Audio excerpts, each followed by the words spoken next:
Je vous salue Marie, Vierge des Vierges, Vierge fidèle dont le roi des cieux a voulu naître et dont il a daigné être nourri. Chapitre 60. Saraka de Nazareth. Et béni soit à jamais tous ceux qui vous bénissent et qui vous aiment, que la Vierge Marie nous bénisse avec son tendre Fils. Amen. Isco se signa et se releva. Il prit le coude de Christina et l'aida à se redresser. La reine le remercia d'un sourire. « Tu trouves que j'ai besoin de soutien ? Je pense que vous vous engagez sur une voie incertaine et que tout soutien est bon à prendre. Votre Majesté, puis-je vous entretenir un instant ? » Le noble Italien salua. Christina lui tendit la main. Elle était grave, mais Isco reconnaissait l'étincelle au fond de ses yeux. Son esprit bouillonnait de pensées qui auraient épuisé n'importe qui d'autre.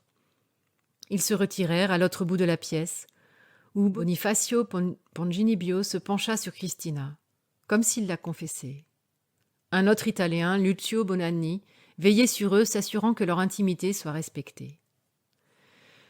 Isco resta de son côté de la pièce, assis sur un canapé, où Anna le rejoignit aussitôt. Elle était nerveuse. Il était arrivé au château 2 heures plus tôt, après qu'Anna était venue le chercher chez lui. Il lui avait demandé comment allait Lenna. Elle s'était assombrie. Plusieurs mois étaient passés depuis qu'Anna l'avait mis au courant du projet de Christina. Ils étaient maintenant tous les 5 dans l'aile du château où la reine se retirait d'habitude pour consulter ses conseillers et s'isoler pour étudier. Le grand feu dans la cheminée n'empêchait pas le froid de s'immiscer dans la pièce sobrement meublée. Anna prit la main d'Isco. « Dis-nous que nous ne faisons pas une bêtise, s'il te plaît. »« Vous faites une bêtise. » Anna gémit, ne quittant pas Christina des yeux. Depuis le divan, la jeune fille et Isco ne pouvaient comprendre le murmure de la discussion, mais ils en connaissaient la teneur. Leurs mains restaient serrées, sans qu'aucune gêne ne s'installe. Jamais il n'avait tenu celle de Léna ainsi. Il regretta aussitôt cette pensée. Il sourit à Anna qui lui renvoya un sourire discret. Depuis le retour d'Isco à Stockholm, 1 mois plus tôt, c'était la 3e fois que Christina rencontrait ces nobles Italiens venus visiter la Suède. Ils jouaient leur vie. Les faux nobles étaient d'authentiques prêtres jésuites venus sonder Christina. Son souhait de se convertir au catholicisme était-il sérieux ? Lorsqu'Anna avait confié à Isco la présence clandestine de 2 envoyés de Rome, Isco en avait aussitôt informé Jacques de Mons. Il n'avait pas encore reçu de réponse, mais ses précédentes instructions laissaient peu de doute sur la volonté française. Paris n'avait rien à gagner à ce que Christina se convertisse. Mieux valait une monarque luthérienne amie, quitte à ce qu'elle pratique la foi catholique en cachette, qu'une catholique de plus, mais sans pouvoir après son abdication. « Tu sais comment est Christina, » chuchota Anna. « Elle ne connaît pas la demi-mesure, c'est tout ou rien. Son scepticisme est sans borne. À trop s'intéresser aux sciences et à la philosophie, elle s'éloigne de la religion. » « Comme si tu t'en plaignais, vous êtes pareilles toutes les 2. »« Mais moi, je ne suis pas reine d'un pays luthérien qui condamne à mort les catholiques. » Elle tentait d'étouffer sa voix, mais son inquiétude la minait. « Uniquement s'ils sont suédois. »« Justement, je ne te comprends pas. Vous mourrez d'ennui toutes les 2 à Stockholm, mais maintenant que Christina envisage sérieusement de passer aux actes, tu hésites. » Anna serrait la main d'Isco sans s'en rendre compte. Elle ne quittait pas les Italiens du regard. Eux aussi jouaient gros. Ils étaient arrivés en Suède après que Christina avait fait passer en secret une lettre pour le général des Jésuites, Francesco Piccolomini. Elle voulait discuter des questions portant sur la foi. Elle se levait maintenant et venait vers eux, laissant les 2 Italiens de l'autre côté de la pièce. Elle s'assit entre Anna et Isco et se pencha, coude sur les cuisses, perdue dans ses réflexions. Elle regardait le tapis rouge aux motifs tressés de laurier gris clair devant elle. « Ils me disent que c'est impossible. »« De devenir catholique ?» demanda Anna. « De rester protestante en apparence tout en pratiquant la foi catholique en secret. Ils me mettent dos au mur. » Isco regarda les Italiens. « Des envoyés de Rome. tout aussi intransigeant que l'étaient les pasteurs luthériens. « Tu vois, Isco, vous n'êtes pas du même avis. » Isco se leva. « Où vas-tu ? » ?»« Tentez de sauver votre couronne, le temps presse. Nous ne sommes déjà restés que trop longtemps seuls ici. Cela va finir par réveiller les soupçons. » Isco traversa la pièce. Casati, le vrai nom de Ponginibio, était un jésuite, mais aussi un mathématicien, féru de cosmologie, d'astronomie, de géodésie. Isco et lui partageaient de nombreux intérêts. « Alors ? » ?»« Sa Majesté est une personne fascinante, » commença l'Italien. « Mais il ne saurait y avoir de compromis sur la foi. Christina se tourne vers nous car elle considère les catholiques plus tolérants que les protestants. Et nous le sommes. Pourquoi ne pas lui tendre la main alors ?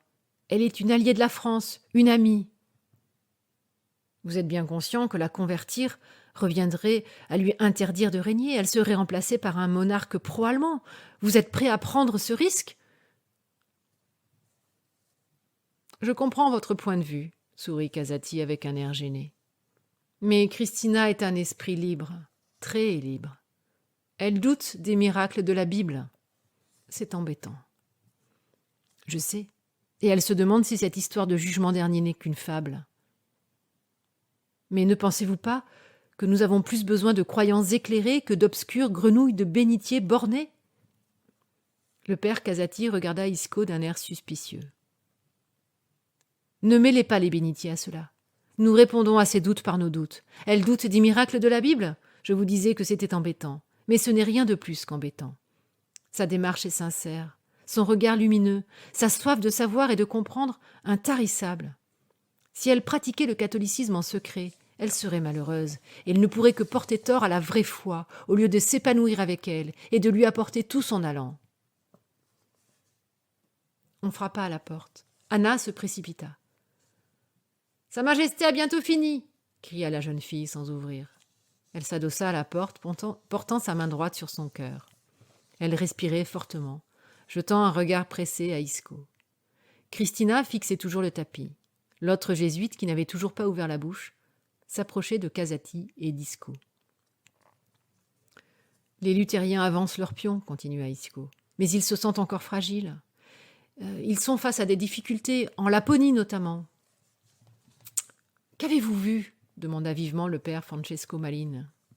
« Père Malines est théologue, » le présenta Casati. « Il vénère d'autres dieux, de nombreux dieux, et des déesses, les divinités peut-être les plus importantes. Maderaka, la mère, et ses 3 filles, Saraka, Juxaka et Uxaka. Chez les Lapons, l'âme voyage de déesse en déesse. Saraka est celle qui transforme l'âme que lui a remise Maderaka en enfant dans le ventre de sa mère. « Seigneur !» s'exclama le père Malines. Il se signa et resta un instant le regard plongé dans la vague. Il murmura pour lui-même. « Saraka de Nazareth. »« Comment ?» demanda Casati. « Rien, » éluda Malines. Le murmure du père Malines n'avait pas échappé à Isco. Il fut frappé par la justesse de la comparaison. Se demanda aussitôt si elle ne tenait pas du blasphème. Terrain dangereux. Les regards d'Isco et du père Malines s'accrochèrent, le même trouble s'y lisait. « Et les autres ?» reprit Casati. « Juxaka transforme les bébés-filles en garçons dans le ventre de la mère. » Les 2 prêtres prirent l'air étonnés. « Pour les Lapons, les bébés sont conçus comme des filles au départ. Uxaka, la dernière, protège la mère et l'enfant après la naissance. » Le père Francesco Malines était de nouveau plongé dans ses pensées. Cette Saraka nous rappelle un être cher et vénéré, compléta le père Paolo Casati, auquel mon pays s'est consacré, murmura Isco. On frappa de nouveau à la porte. Voilà, voilà, cria Anna, lançant un geste impératif de la main à Isco. Le père Malines tira Isco par la manche. Laissez-nous traiter des questions de foi avec la reine Christina. Ce n'est pas de votre ressort. Quant à la Laponie et aux difficultés d'évangélisation, sachez qu'il y a bien longtemps, du temps où ce pays ne se fourvoyait pas avec la doctrine de Luther, des missions catholiques ont parcouru ces régions. Si vous voulez être utile à votre pays et à votre foi, suivez cette piste. Peut-être mènera-t-elle à Saraka.